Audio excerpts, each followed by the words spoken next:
Hi, I'm Jeffrey Van Wingen, family doctor from Grand Rapids, Michigan. Well, since the last video, we've had a lot of great ideas and a lot of people have weighed in. Awareness is increasing about the need to stay at home. Social distancing, people are doing it. And more people are under the stay-at-home orders in not only my country, but all over the world. Today I want to share with you some strategies to make your grocery shopping as airtight as possible and to not contract COVID-19. I'm not perfect and you're not perfect. Just do the best you can and arm yourself with knowledge and a plan when you go out grocery shopping.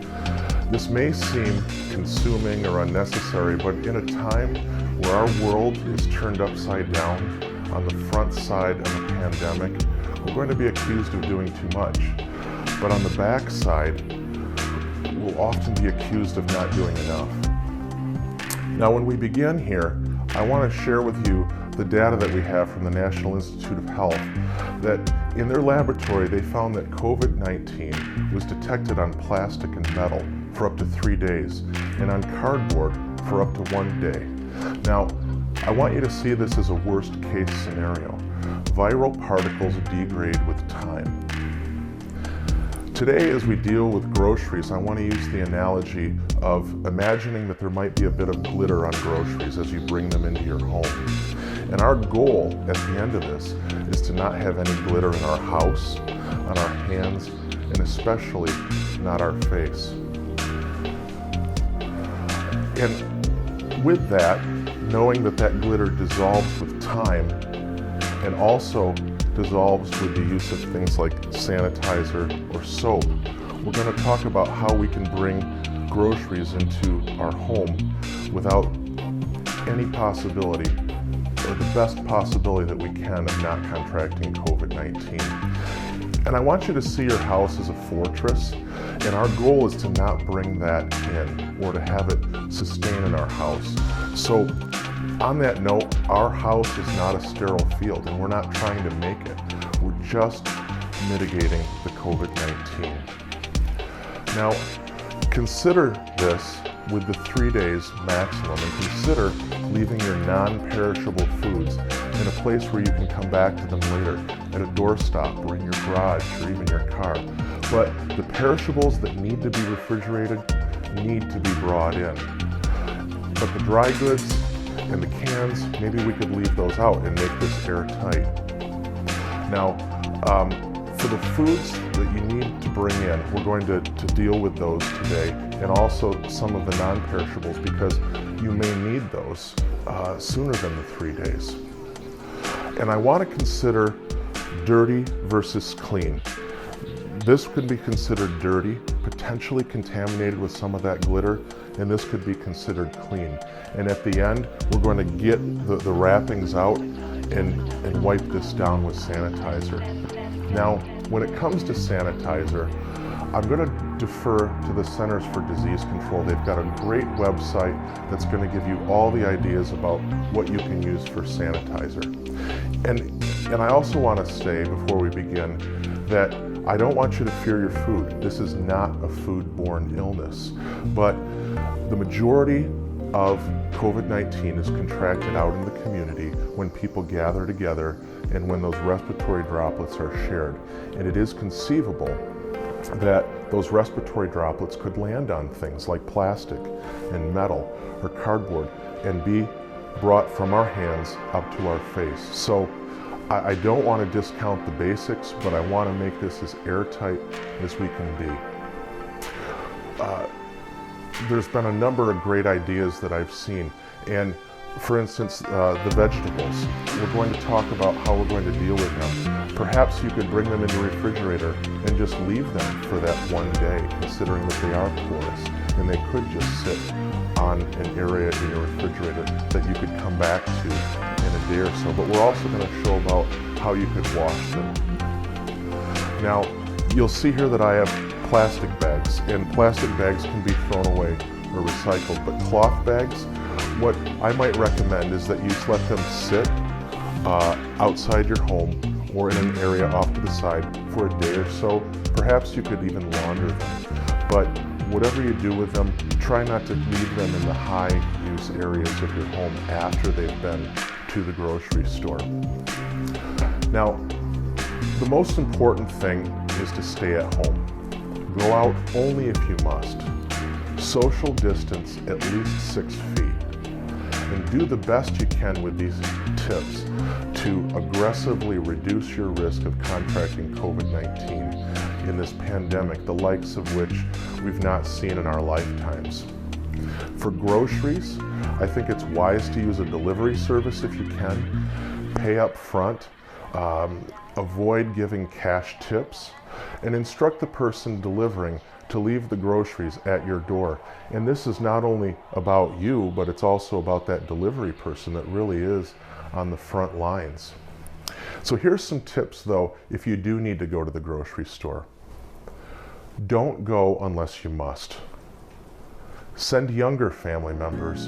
Do absolutely all you can not to bring your kids who may be not as vigilant about prevention in the grocery store setting.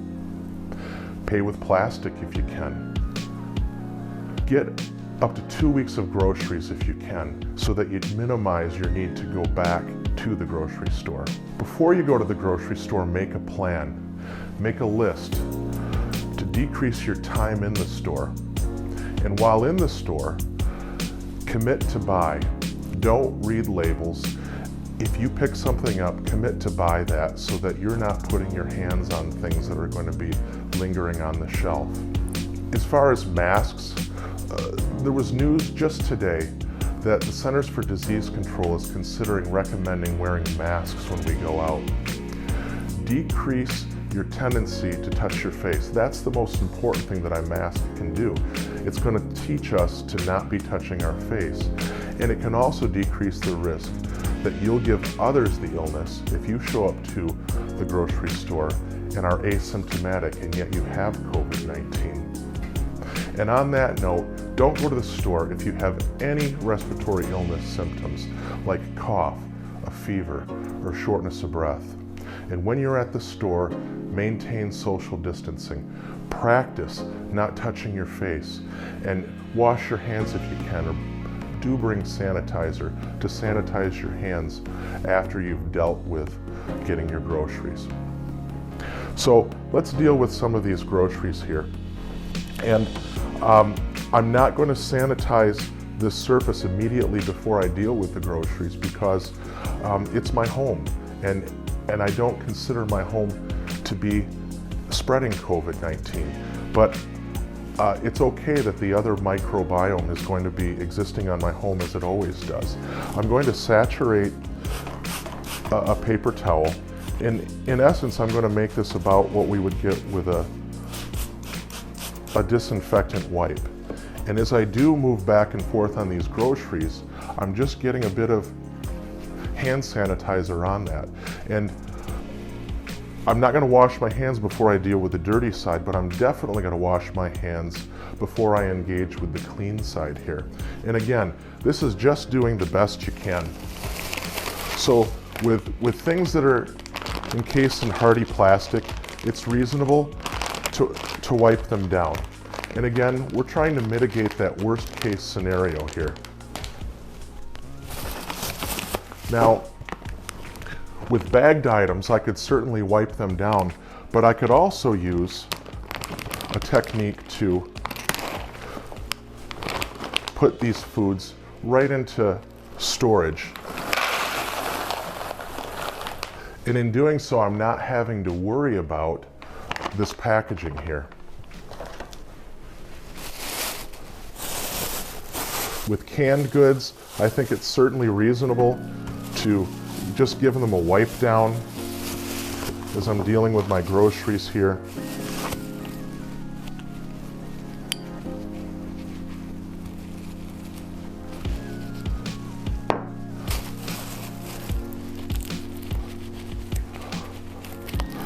But with those perishables that I bring in, say for instance, take this chicken. I'm going to need to refrigerate this, and certainly I could lightly wipe down the outside. I could also leave it in my refrigerator and not have to deal with it later But what I'm going to choose to do is open this up and put this right into this container here. Now, chicken is sort of a special circumstance.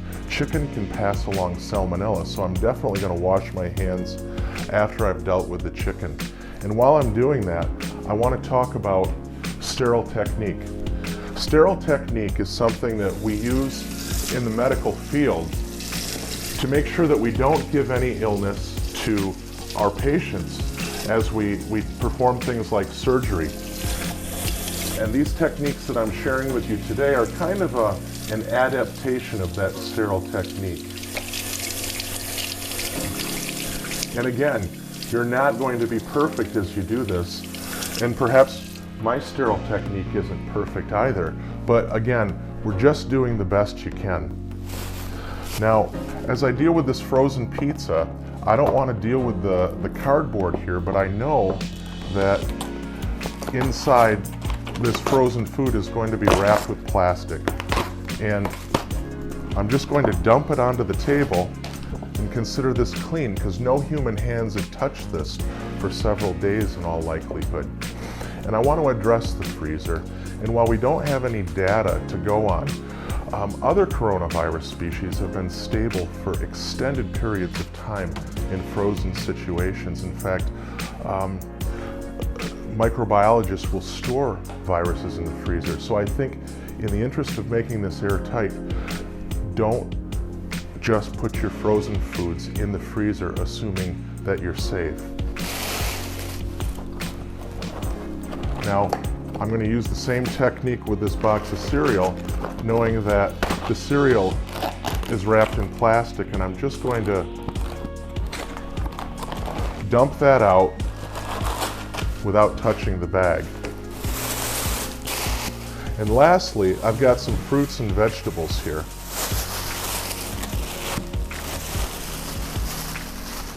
And we're going to deal with these over in the sink. Okay, so I'm going to drop my paper towel saturated with sanitizer on the counter there. And I'm just going to dump these vegetables in the water here. Now, I'm not so worried about these apples because they've been encased in plastic, but just to be thorough, I'm going to deal with them and give them a good wiping off.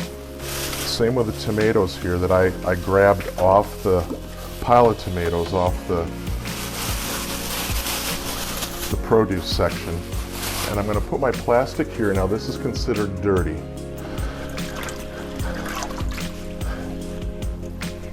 Now, what I'm going to do is just rinse this off with plenty of flowing water.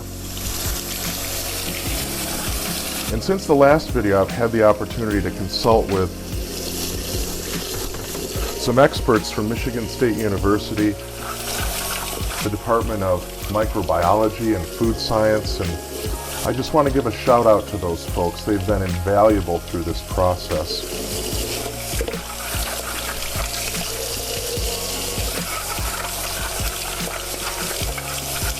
And I'll stop for now and come back to these vegetables because you get the picture. I'm going to wipe off my handle, pick up my dirty bags, clean off this surface, and then return back to my groceries here. I hope these tips have been helpful. Just do the best you can. And I want to encourage you to love those that you're staying at home with a little bit more these days. And if you must venture out, love on your fellow people a little more with kindness and patience. These are difficult times, and I want to encourage you to be part of the solution.